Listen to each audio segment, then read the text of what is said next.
unique. What is Finding Hitler all about? This is a show that you're on, and it's on A&E. Is that what it's on? Yeah, A&E is the parent network. It airs on History Channel, and we just had our third season that just finished airing. What's the thought process behind this? Is it legit? Because a lot of people are like, Finding Hitler, get the fuck out of here. Yeah. They found Hitler, he died. Yeah, I mean, Not really? we don't know. Right. That's I mean, this isn't like Ancient Aliens. This is they declassified a bunch of documents. Both the Israelis, the British, and the Germans and Americans in the past 20 years have been consistently declassifying documents. And there were a bunch of specifically FBI documents that we were spending millions and millions of dollars actively searching for Hitler after the war. As was... Really? Yeah. Like millions of dollars.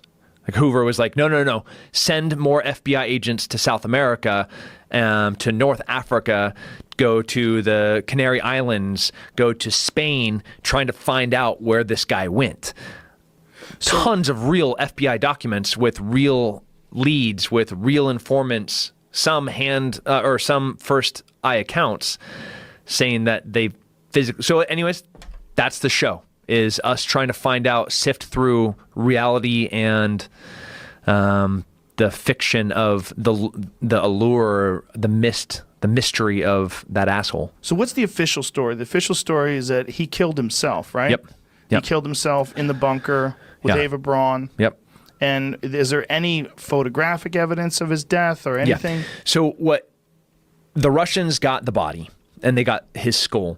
And when they brought it back to Moscow, nobody has ever been able to independently verify who and what this body is.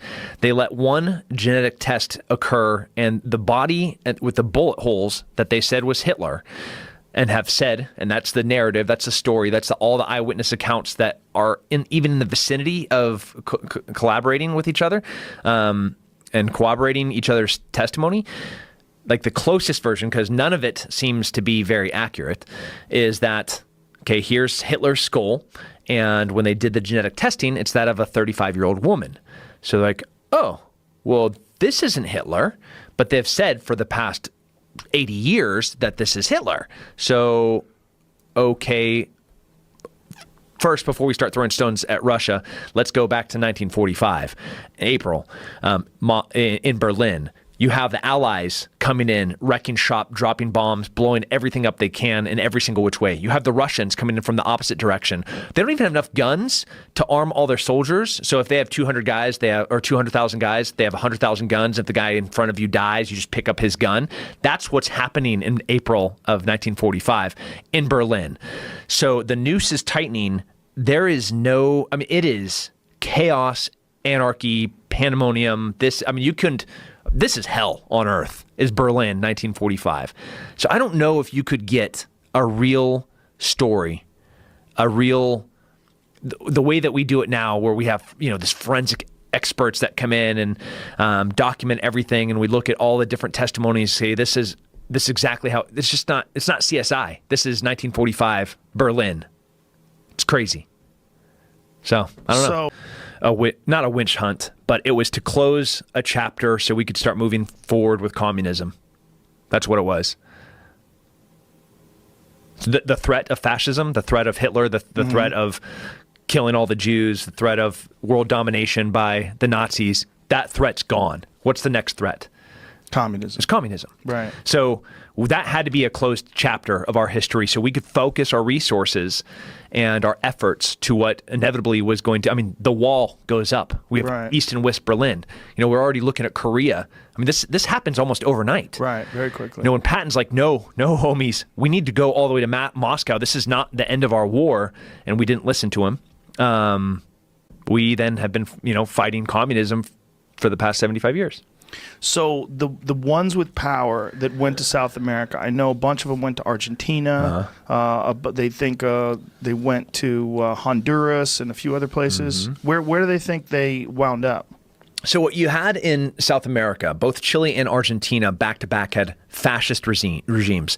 You had Perón, who was part of the Nazi Party starting all the way back into the mid-30s. He's the president of Argentina. So the Red Cross they were there was about 3 different rat lines that guys were able to successfully get out of Europe into South America. There's no question that we're talking thousands, if not tens of thousands of high-ranking Nazis made it there. Tens of thousands. Tens of thousands. And I'm not talking like little soldiers. I'm talking high-ranking Nazis. Officers, guys like Joseph Mengele and Adolf Eichmann. I mean, these are the most disgusting, despicable humans to exist at the time. If Hitler is dead, Joseph Mengele is the guy that would take syringes full of blue ink and inject them. Oh, you have blue eyes, Joe, or you have brown eyes. Yeah. Let me see if I can make them blue. Oh, wow. And then take twins and start torturing them to see if one would feel the pain. That's Joseph Mengele. I mean, that's the guy that then in South America was helping high-ranking Argentinians have abortions, and he set up. Have you seen the movie Colonia? No. About Colonia Dignidad, which is, if you're listening right now, I almost warn you not to Google it because it was a torture camp that was started by Joseph Schaefer, a Nazi, and Joseph Mengele, the doctor of death that escaped trial in Nuremberg and made it at the behest of Perón into Argentina. He set up the hospital at Colonia Dignidad, which was another safe haven for more Nazis in South America. Golda Meir and Ben Gurion, the presidents of Israel, they took the gloves off and they were just sending assassins to try to find these people and kill them. But what you got in South America were isolated German-only communities. You could go into Bariloche, Argentina, and I'd be like, "Buenos dias, amigos," and they're like, "Guten Morgen." I'm like, "Oh, yeah, I meant good morning. Yeah, sorry, it's 2017, right? I thought we spoke Spanish here." So, in 2017, you were there, and they were speaking German. Yeah. Whoa. Yeah.